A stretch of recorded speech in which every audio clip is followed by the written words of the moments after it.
This is the Lone Crater YouTube. We hope this video helps.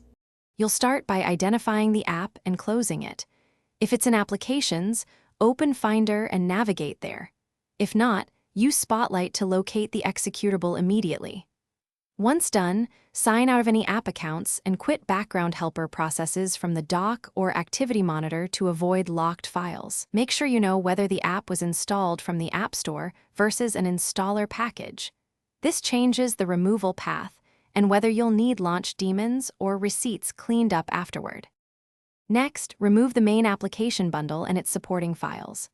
Drag the app to the trash or use Launchpad's delete if it's an App Store app. For third-party apps, check /library/application support, ~/library/application support, and the launch agent /launch daemons folders for helpers. Once located, move those files to the trash too.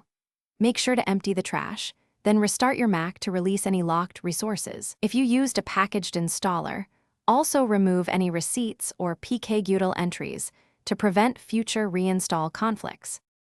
Finally, hunt for leftover preferences, caches, and containers in ~/library/preferences, ~/library/caches, and ~/library/containers, and delete related files to fully remove traces. If a package left receipts, run pkgutal forget followed by the package identifier to clear installer records. Make sure to check login items and system settings for leftover launch items. If something won't delete, boot in safe mode to prevent daemons from running, then repeat the deletion. If problems persist, reinstall the app.